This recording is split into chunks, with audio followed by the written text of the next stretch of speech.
Welcome back to Kinnaman Backwoods. Today I'm going to show you how I exchanged out my hydrostatic lever for a hydrostatic pedal. To begin this process, you're going to need to remove the rear hydrostatic linkage spring. This will make it a lot easier to work with the linkage when you're installing the pedal.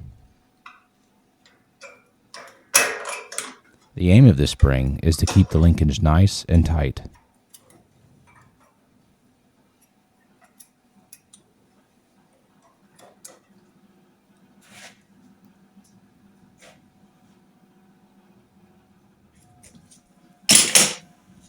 On the body of the tractor, the first thing that I'm wanting to do is remove the hydrostatic lever bracket.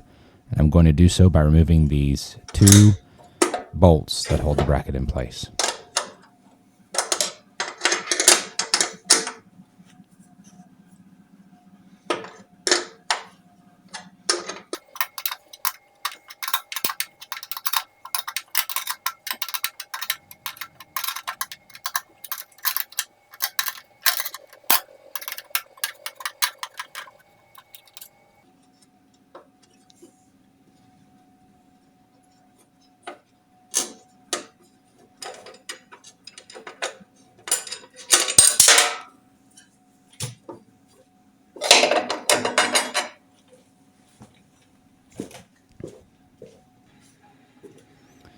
Next, I'm going to remove the hydrostatic lever shaft from the front hydrostatic linkage.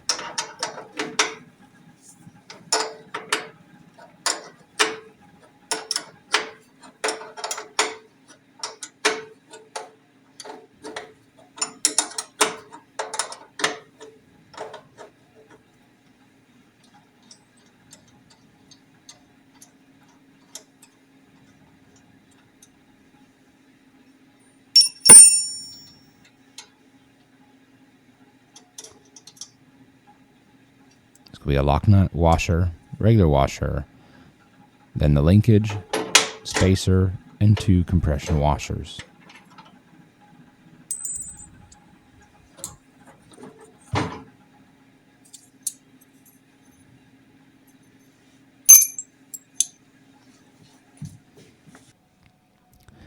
The hydrostatic lever can now be removed from the tractor.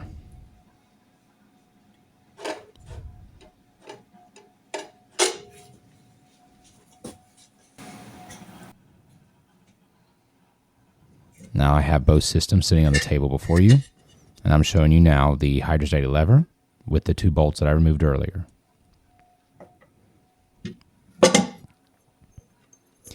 These are the compression washers that I showed you a little bit earlier. What they do is they keep some tension on the front lever to hold things nice and tight so it's not jangling around in there.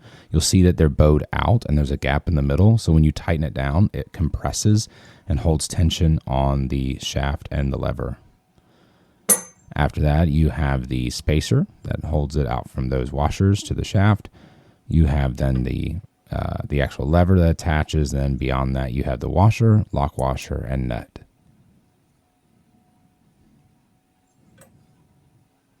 This is the shaft to the hydrostatic lever. It is a 5/8 inch shaft with a notch cut out near the end for the linkage on the inside, and then a threaded piece for the nut and washers.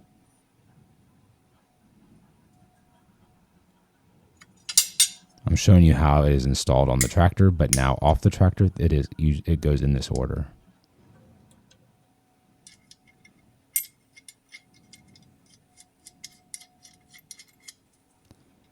Now I'm going to disassemble the hydrostatic pedal that I put together for the tractor by starting off with taking off a nylon lock nut.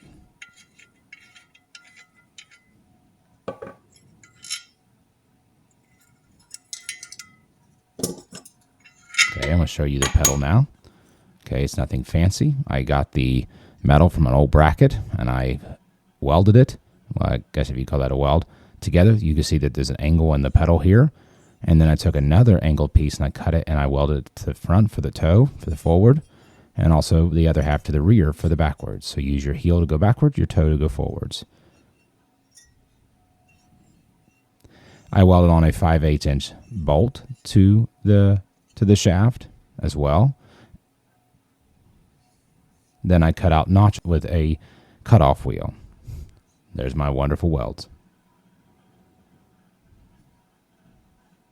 On the inside, I had to grind down my welds because that is going to be up against the tractor. I didn't want anything to interfere.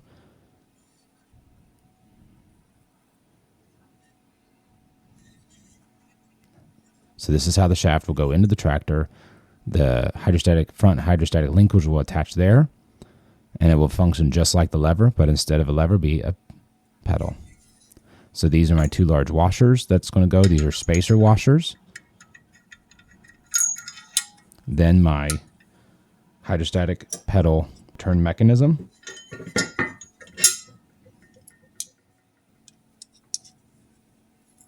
This is not very complicated. It's just 2 pieces of metal that come up against each other when on the tractor, and a spring that wants to pull back on each other as they're moving.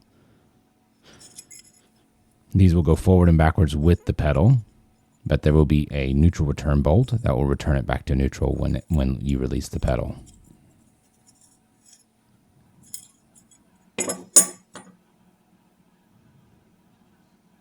And I will put a nylon lock nut to hold things in place on the tractor. Let's gather our pieces and go back to the tractor now.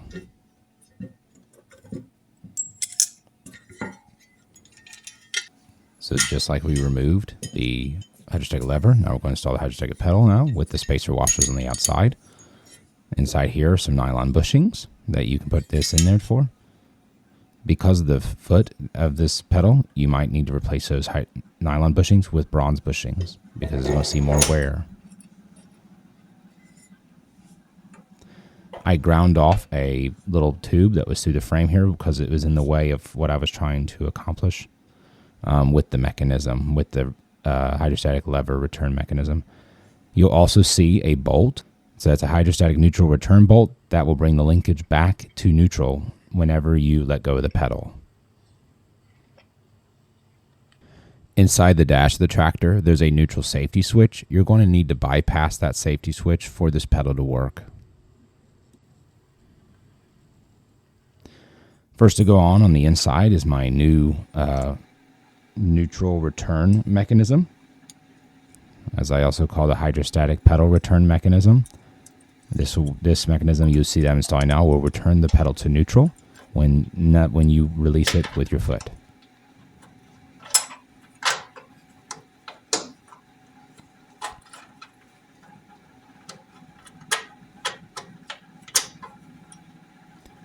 I have to line up the mechanism with the neutral return bolt that's in the frame, as well as the bolt that is in the front hydrostatic linkage,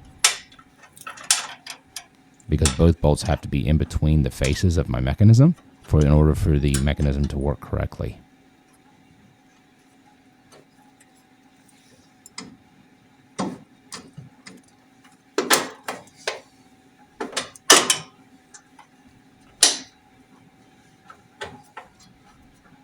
Here I am making sure that my bolt is in the mechanism so everything lines up like it's supposed to. And then after this, I'm going to install the spacer that goes beyond the mechanism.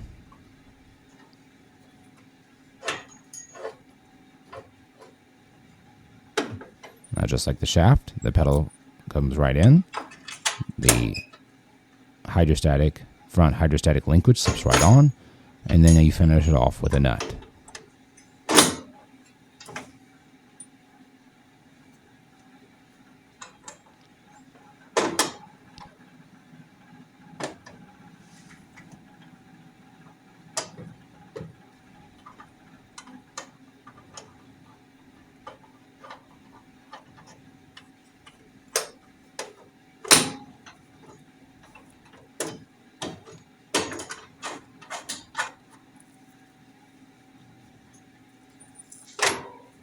Because this does not have a compression washer setup, it has to be manually adjusted for tautness.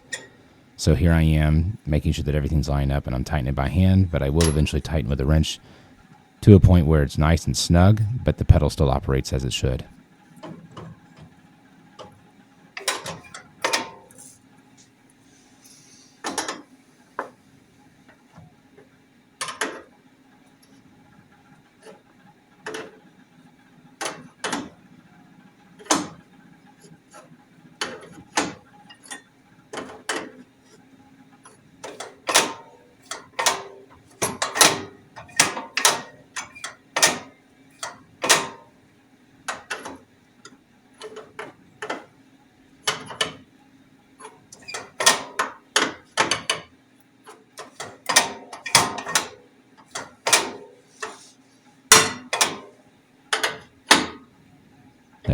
nice and snug.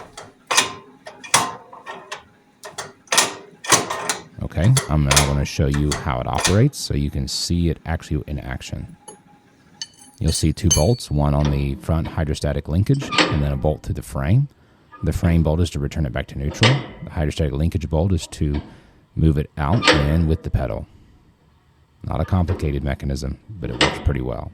I'd recommend getting maybe a little larger bolts than I have here. Now you see me return the rear hydrostatic linkage spring. This spring will mess with the pedal. I will be replacing mine with a lot looser of a spring so that it does the same job without interfering with the pedal.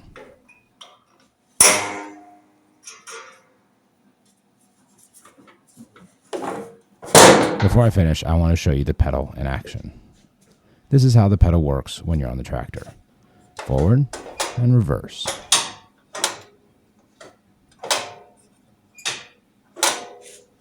Thank you for joining me today.